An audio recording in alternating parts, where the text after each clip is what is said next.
This is prehistoric planet.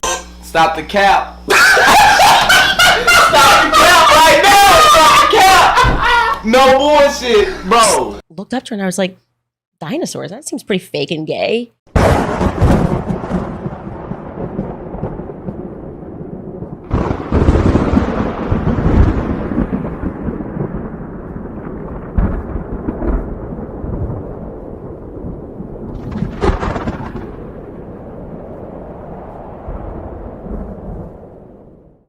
Can't nobody stop what the Most High put together.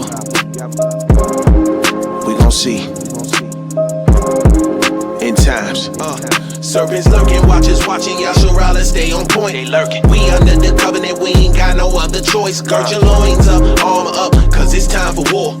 We the generation that's gon' get on one accord. Serpents lurking, watchers watching, Yasharala stay on point. We under the covenant, we ain't got no other choice. Gird your loins up, armor up, cause it's time for war. But you don't believe dinosaurs are real. So this is a funny one. So this is one of the ones where I'm like, gut. I'm not kidding. This conversation happened and it was so funny. I was just walking with Savannah, my manager, because we do like these little evening walks. And I just looked up to her and I was like, dinosaurs? That seems pretty fake and gay. She's like, Savannah's from Tennessee. She's like, I've never believed in dinosaurs. Like literally everyone thinks there's like some conspiracy behind it. I was like, that was how it started. And I was like, what on earth? You rawr. I'm like, it's funny because people will literally say they don't believe in God, but then tell them like dinosaurs aren't real and they fall apart. Like, I'm like, okay, so they're just roaming the planet. And I was like, that's really interesting. But then because I got into and very much subscribe and believe and know to be true that there is a Christ conspiracy that's happening right now, which is the intentional removal of Christ because they want people not to believe in God, but instead to believe in humans. Well, that is what evolutionary theory was about. Because rather than making human beings believe that they had a creator, there was no concept of a dinosaur until 1850. That's very recent, right? That's the first time they were like, we actually think that there were these reptiles that are roaming the planet. And then within that same decade, they were like, dinosaur bones. And they started finding them everywhere. I'm like, okay, so nobody found this. And then like Really? Suddenly there's entire museums. And in China, they have actually been caught manufacturing dinosaur bones many times over. And it is the case that dinosaur bones, for whatever reason, are always just found by the paleontologist. Like, it's not like you and me walking outside. I'm like, hey, a dinosaur bone. And, or by somebody who's related to a paleontologist. It's very strange. But anyways, I don't know for sure. But you think the incentive structure there is to move away from God? Well, they want you to believe that God isn't real, that like the theory of evolution, like you're an ape. What happened was just over time, like you used to be a little chimpanzee, but then with time, this is why you learned about theory of evolution, Homo sapien, Australopithecus, but then we were Homo erectus, and now you're a human being. Isn't that the definition of Satanism? Yeah. Like to believe that like Earth is the kingdom, kind of? Yes, and that is what these people were pushing. And so once you start to realize that Satanism is real, that these people who created everything that we view in Western society to be real believed in Satan, right? They know God's real, and yet they're convincing everyone that God isn't. And so when you speak to people that are super rational out of school, you're like, well, the evolutionary theory makes sense. So it makes sense to you that you started as a chimpanzee. Like, that's a faith, buddy. It makes sense to you. And if you say to them, like, of course you went to the moon, then you start talking about basic science, but they don't actually know. They can't talk to you about Van Allen belt. They don't know anything. It's a faith. Like, they have asserted, and what's interesting, even that, going to the moon, the Bible talks about a firmament. And if the firmament in the Bible, if you look at that, you would go, okay, well, it says that as below, so above, and this is how God created it. So if the Bible is real, which I know in my heart to be true, there's no way we got past this firmament. But it's interesting because, yeah, once you start to realize that all of it is about countering everything that is in the Bible, right? You have a creator. No. Evolutionary theory is real, actually. What happened was a meteor hit, and I don't know, like the meteor hit and wiped out the dinosaurs, but then like the lizards came. I don't even really, when you get down to even just thinking about that, you're like, okay, so it wiped out the dinosaurs. And then what happened? They're like, well, then the amoeba was around, but then like little lizards are from that. I actually don't, I have a lot of questions. I wish I was in 6th grade again, because they tell us all this stuff. Like dinosaurs are like when you're in 2nd grade, and guys are like, yeah, guys are the hardest about the dinosaur. They are dinosaur stands. I love dinosaurs growing up. I know, boys love it. It's like a culture. So when I said this on my show, I was like, dinosaurs are fake and gay. My producer, all the boys were like, no, you've taken it too far. I will quit this show. It was really funny. I was like, oh, it's so sweet. You guys love your dinosaur still. And my son loves his dinosaur. But it is interesting that like they kind of drop it after second grade. Like they take you to the Natural History Museum and then there's no more talk about dinosaurs like later on in school. And they understand that children's minds are malleable.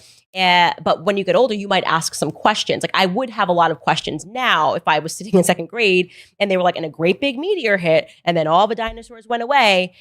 I would be like, oh, okay, but then what happened? Then what happened? Then what happened? And I don't think that we... Do you think that's the higher-ups attempt to maybe get us used to the idea of a mass extinction event? Yeah, I think there's a lot of that. And it very much empowers the fear that people have in like climate change and, well, this could happen again, or if we don't get this right. And ultimately, what are they doing? Drawing you more towards the idea that a creator is not real, but ultimate governance is real. So you have to make sacrifices. Don't think about God being real. If you want to stay alive, what are you going to sacrifice to government? Okay, well, you can't use oil. I mean, you can't use gasoline and petrol. You're going to have to drive electric cars, Well, we've got to reduce the temperature by this and by that. And you see that is a religion. And these people will call themselves atheists. And I'm like, you guys have a deeper faith than anything I've ever known.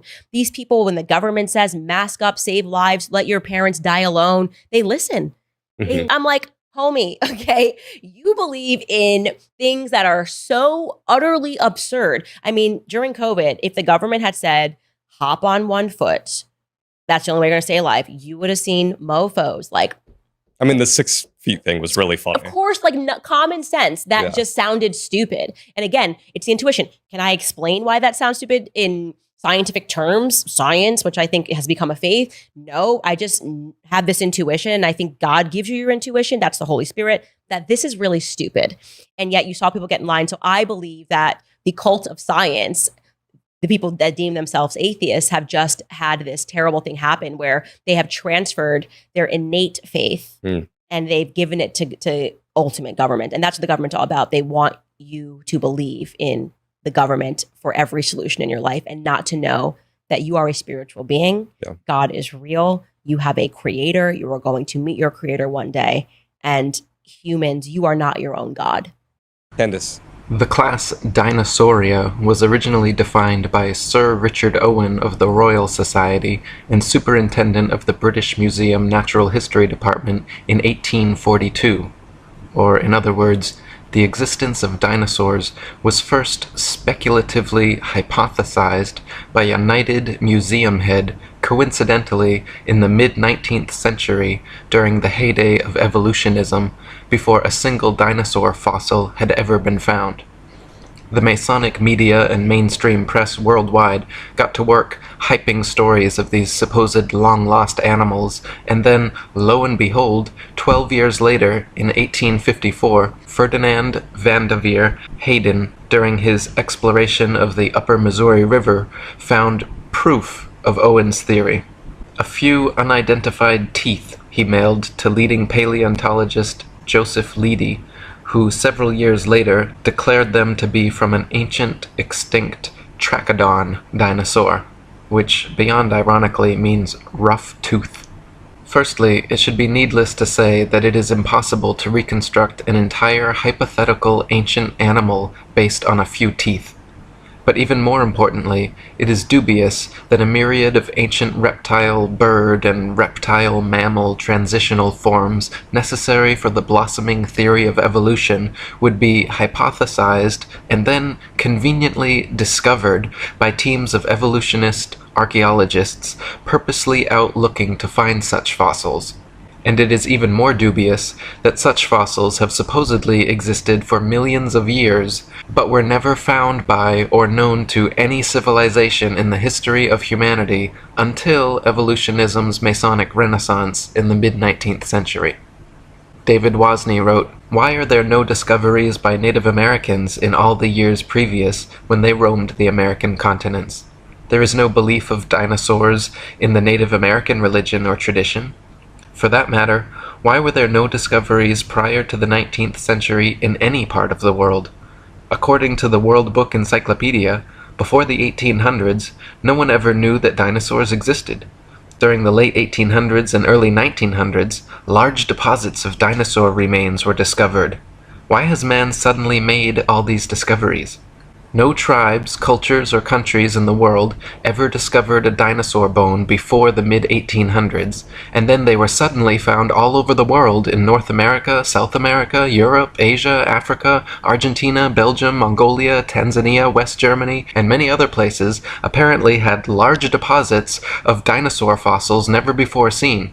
All these places were inhabited and well explored for thousands of years before this time. Why had no one ever found a dinosaur fossil before?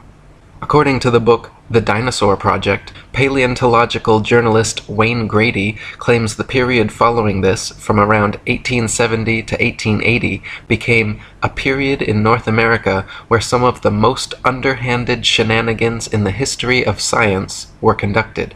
In what was known as the Great Dinosaur Rush, or the Bone Wars, Edward Drinker Cope of the Academy of Natural Sciences and Othniel Marsh of the Peabody Museum of Natural History began a lifelong rivalry and passion for dinosaur hunting. They started out as friends, but became bitter enemies during a legendary feud involving double-crossing, slander, bribery, theft, spying, and destruction of bones by both parties.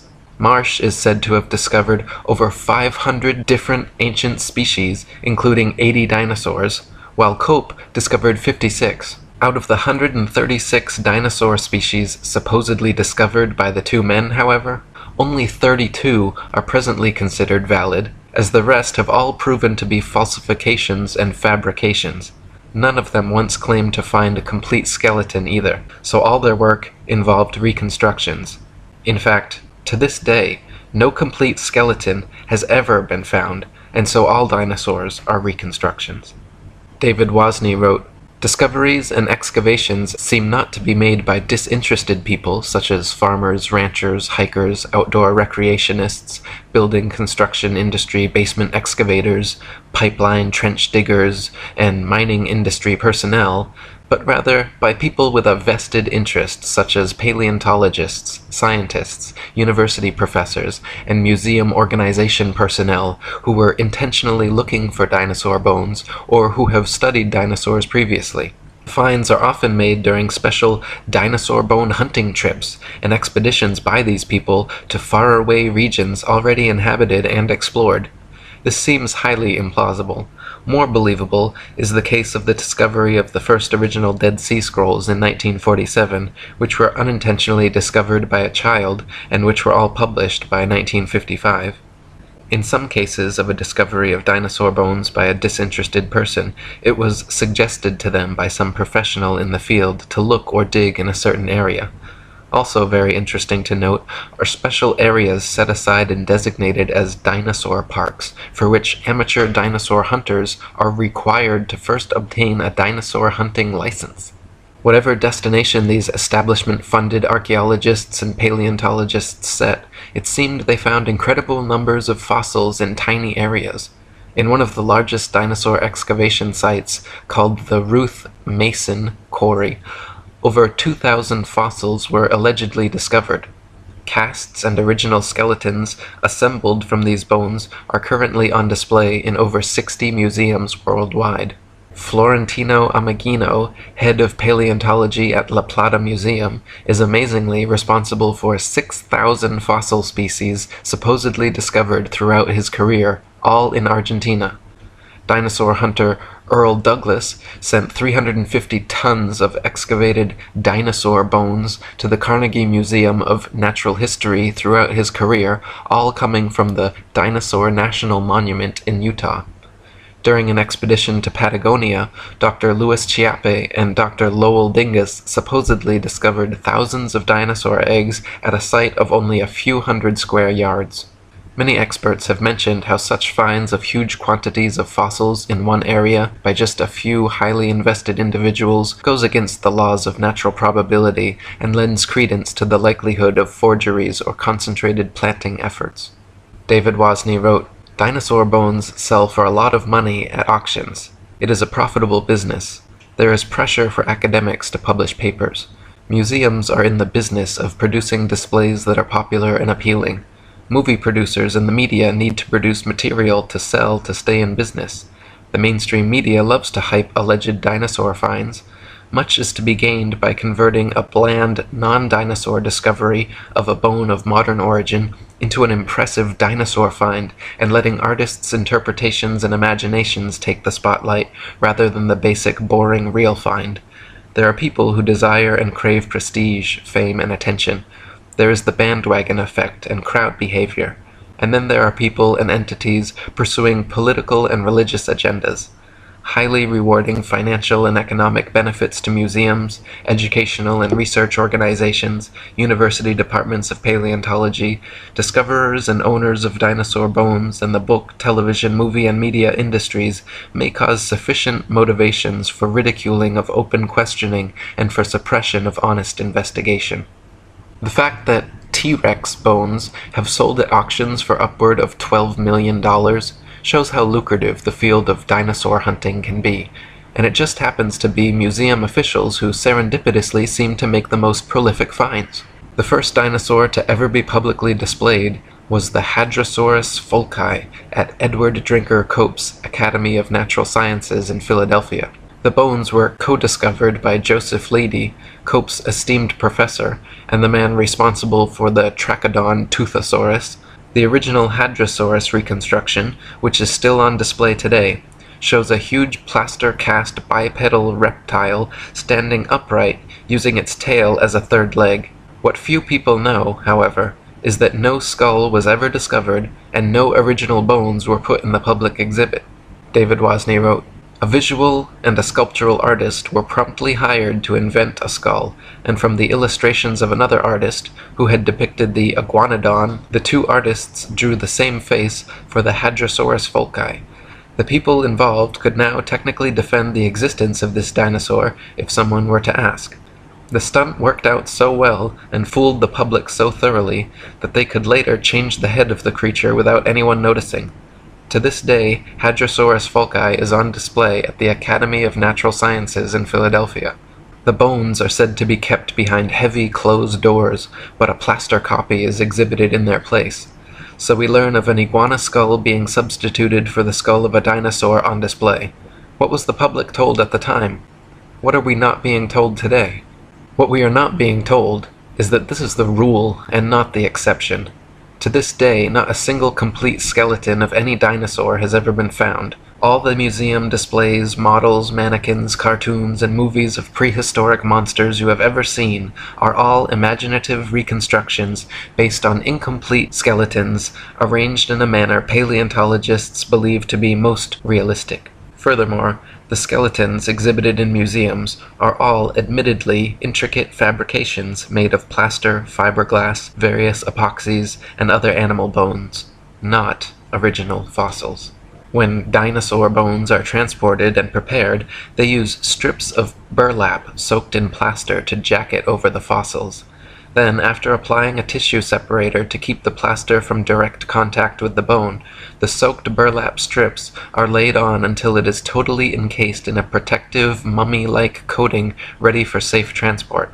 In an article titled, "A Fossil's Trail from Excavation to Exhibit," one insider remarked that, "Through mold making and casting, we can totally fabricate limbs, ribs, vertebrae, etc. for the missing pieces of an articulated skeletal mount." Plaster, fiberglass, and epoxies are often and commonly used. In reconstruction work on single bones, small to large cracks can be filled in with mache or plaster mixed with dextrin, a starch that imparts an adhesive quality and extra hardness to regular molding plaster.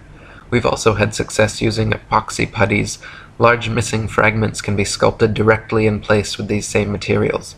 In other words, museum personnel work with plaster and other materials to transport and fabricate skeletons and missing or incomplete bones all the time. In fact, the huge dinosaur bone displays found in museums across the world are admittedly carefully prepared fakes. No independent researcher has ever examined a real dinosaur.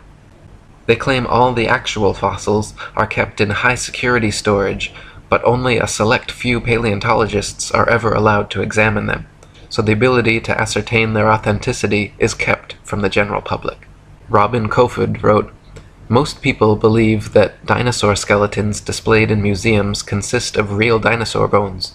This is not the case. The real bones are incarcerated in thick vaults to which only a select few highly placed researchers hold a key, which means that no independent researcher has ever handled a Tyrannosaurus rex bone. When people unaffiliated with the paleontological establishment attempt to gain access in order to study these dinosaur bones, they are met with refusal upon refusal. Only around 2,100 dinosaur bone sets have been discovered worldwide, and out of these, only 15 incomplete Tyrannosaurus rex bone sets have been found. These dinosaur bone sets have never formed a complete skeleton, but from these incomplete bone sets, paleontologists have constructed a hypothesis about the appearance of the whole skeleton, which they have modeled in plastic. If thousands of long necks and large carnivorous reptiles had really roamed the earth, we wouldn't only have found 2,100 dinosaur bone sets, but millions of bones, with ordinary people tripping over them when digging in their vegetable patches. David Wozni wrote, "When children go to a dinosaur museum, are the displays they see displays of science, or displays of art and science fiction? Are we being deceived and brainwashed at an early age into believing a dinosaur myth? Deep, probing questions need to be asked of the entire dinosaur business. There may have been an ongoing effort since the earliest dinosaur discoveries to plant, mix, and match bones of various animals, such as crocodiles, alligators, iguanas, giraffes, elephants, cattle, kangaroos, ostriches, emus, dolphins, whales, rhinoceroses, etc., to construct and create a new man-made concept, prehistoric animal called the dinosaur. Where bones from existing animals are not satisfactory for deception purposes, plaster substitutes may be manufactured and used. Some materials similar or superior to plasticine clay or plaster of Paris would be suitable. Molds may also be employed. What would be the motivation for such a deceptive endeavor? Obvious motivations include trying to prove evolution, trying to disprove or cast doubt on the Bible and the existence of a God, and trying to disprove the young Earth theory. The dinosaur concept implies that if God exists, he tinkered with his idea of dinosaurs for a while, then probably discarded or became tired of this creation, and then went on to create man. The presented dinosaur historical timeline suggests an imperfect God who came up with the idea of man as an afterthought, thus demoting the biblical idea that God created man in his own image. Type dinosaur skulls into a search engine, and you will find a variety of replicas, tailor-made dinosaurs, and museum-quality skeletons. One of the largest and most renowned suppliers of fake dinosaurs is the Zigong Dino Ocean Art Company in Sichuan, China, which provides natural history museums worldwide with ultra-realistic dinosaur skeletons made from real bones. Chicken, frog, dog, cat, horse, and pig's bones are melted down, mixed with glue, resin, and plaster, then used as base material for recasting as dinosaur bones. They are even given intentional fractures and an antiquated, fossilized look to achieve the right effect. Their website boasts over 62% of our output goes to American and European markets, which means we will understand and are familiar with the intricacies and regulation of exporting to these regions. Since we are a partner of dinosaur museums, all products are made under the guidance of experts of the Chinese Academy of Sciences. We have gained a global sales network reaching the USA, Brazil, France, Poland, Russia, Germany, Saudi Arabia, South Korea, Thailand, Indonesia, exhibited in Peru, Argentina, Vancouver, Cincinnati, Chicago, and other places. As Alan Fiducia, University of North Carolina paleontology professor, wrote, "I have heard there is a fake fossil factory in northeast China, in Liaoning province near the deposits where many of these recent alleged feather dinosaurs were found." Or as David Wozni wrote, "The possibility exists that key dinosaur bones on display have been artificially modified through sculpture and carving. Bone sculpture is not an unknown human activity. Many cultures participate in creating man-made objects out of existing bones, totally unrecognizable from the original shape. Is the dinosaur industry a customer of this sort of business? Is it possible that dinosaur skeleton replica are secretly assembled or manufactured in private buildings out of public view, with bones artificially constructed or used from a number of different modern-day animals? Why bother having any authentic original fossils at all if alleged replicas please the public? Another problem with dinosaurs is their unnatural structural dynamics. Many dinosaur skeletons and reconstructions feature bipedal monsters like the T-Rex with a forward-leaning torso and head far larger and heavier than its counterbalancing tail. Many museum displays cannot even stand up under their own weight. It is highly unlikely that beasts this large and disproportionate could exist at all. The loads acting on their skeletons are so great that calculations indicate the bones of the largest dinosaurs would buckle and crack under their own immense weight.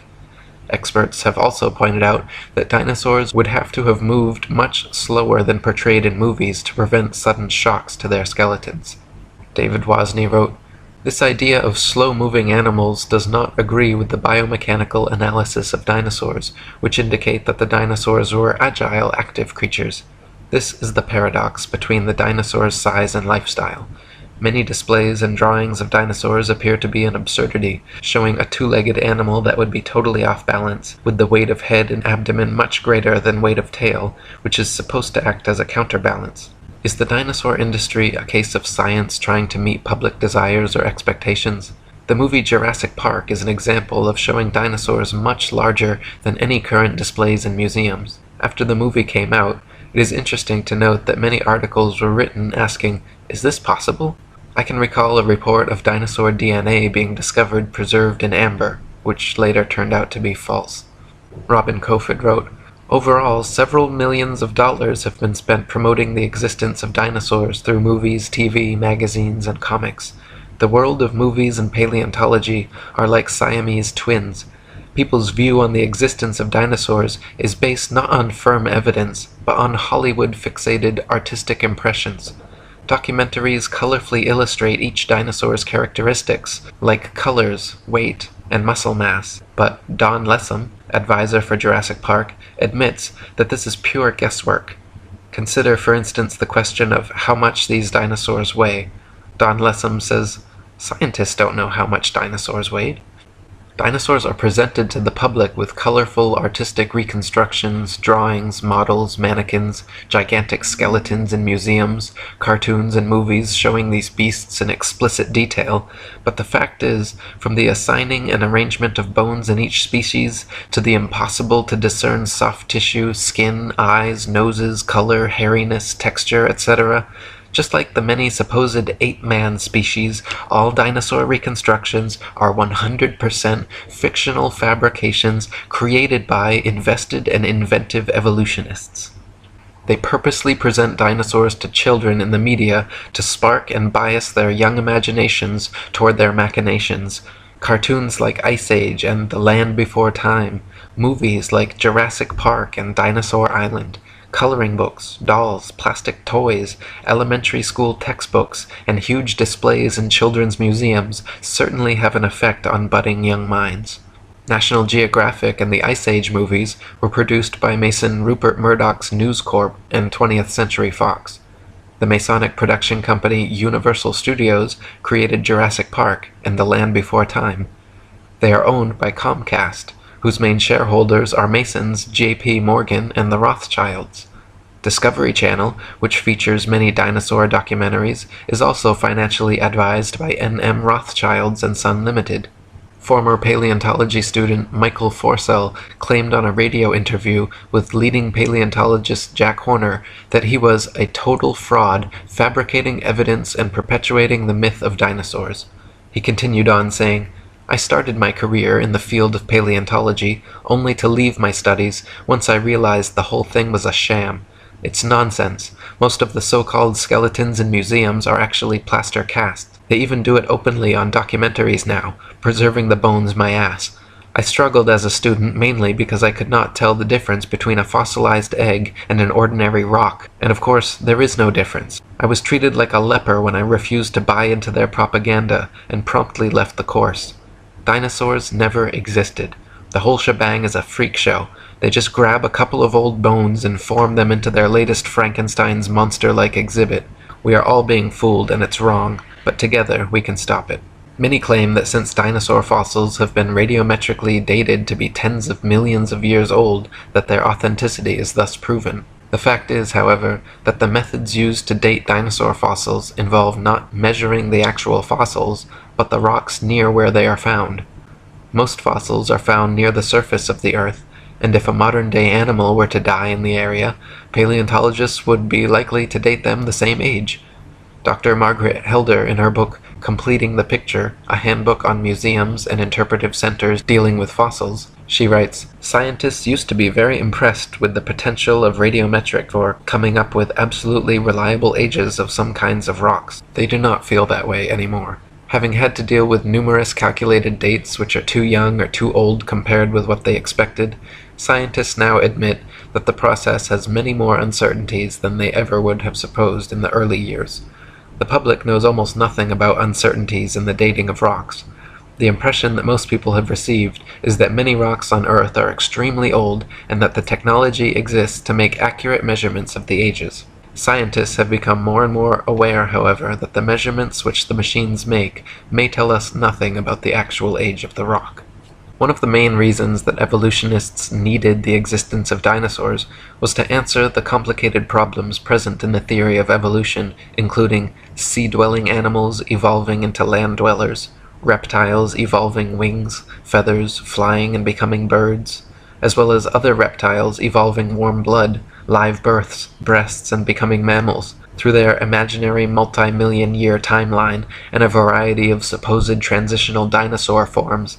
The paleontological establishment has been promoting various sea dinosaur, reptile/birds, and reptile/mammals to bridge these gaps.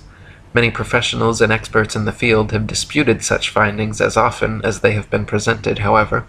Dr. Storrs Olson, a Smithsonian Institute scientist, wrote, "The idea of feathered dinosaurs and the theropod origin of birds is being actively promulgated by a cadre of zealous scientists acting in concert with certain editors at Nature and National Geographic, who themselves have become outspoken and highly biased proselytizers of the faith.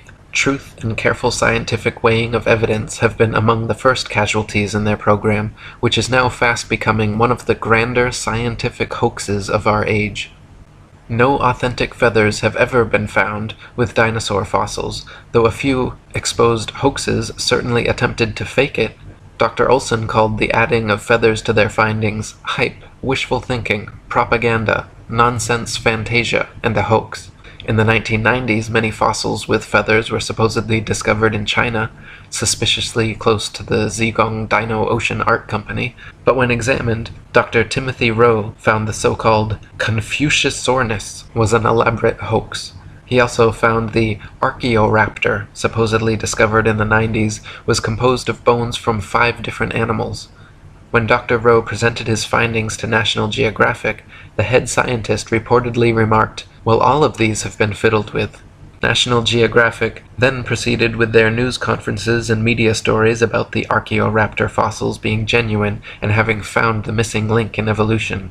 Robin Kofod wrote, "In 1999, National Geographic magazine was busted when they presented in a colorful and fancily presented article the missing link, an Archaeoraptor dinosaur, which was supposed to support the basic tenet of evolutionary theory that dinosaurs had slowly developed over millions of years. Their proof consisted of a fossil where carefully arranged bone imprints gave the impression of a creature half dinosaur and half bird. The scam was discovered during a CT scan which uncovered unnatural bone links. National Geographic magazine was later forced to admit, when pressured, that the fossil was man-made." Paleontologists claim that Archaeopteryx is another transitional form of bird evolved from dinosaurs, but this theory falls on its face against overwhelming evidence to the contrary. Other species like Confuciusaurus, Launingornis, and Eolalavis have all been found to be contemporary with the Archaeopteryx and are indistinguishable from present-day birds. Alan Fiducia from University of North Carolina, one of the most famous ornithologists in the world, stated, "I've studied bird skulls for 25 years, and I don't see any similarities whatsoever. I just don't see it. Theropod origin of birds, in my opinion, will be the greatest embarrassment of paleontology of the 20th century." Larry Martin from the University of Kansas, a paleoornithologist, says, "To tell you the truth, if I had to support the dinosaur origin of birds with those characters, I'd be embarrassed every time I had to get up and talk about it."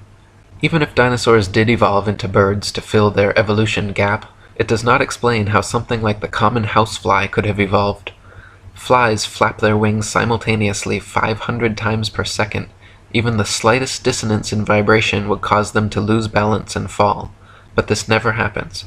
How could they evolve such an amazing and specialized ability? Why were dinosaurs never discovered before the evolutionist renaissance in the mid-19th century? Why do paleontologists think they can reconstruct an entire species of ancient animal from a few teeth? Why have so many dinosaur discoveries turned out to be hoaxes? Why are all authentic dinosaur fossils kept under tight lock and key away from any independent analysis? Why has erosion and weathering not destroyed all these supposed prints and fossils that are allegedly millions of years old? If dinosaurs were supposedly wiped out by a meteor impact or other such catastrophe, why is it that all the other various animal species that exist today were not similarly wiped out? There are many more questions which need to be answered before anyone in their right mind should consider the existence of dinosaurs anything but a convenient evolutionist myth. Robin Kofod wrote, "The paleontological establishment can control which hypotheses will be constructed through textbooks and the curriculum. In this way, students are brainwashed into a pseudo-reality controlled by text material and the teacher's authority. A short practical example. A random dental bone is found at an excavation site, and from this dental bone, the rest of the skeleton is guessed at. We are not kidding about this. The entire dinosaurian field of the paleontological program is a sham." He gon' send his hand, destruction gotta come, that's how he get us out this lane. The devil working hard, trying to get us out his plane. His sheep hear his voice, so he can't get us out his hand. We gon' trust the son of man, blow your wings, Father. Your kingdom coming, we just trying to make it in, Father. Rather we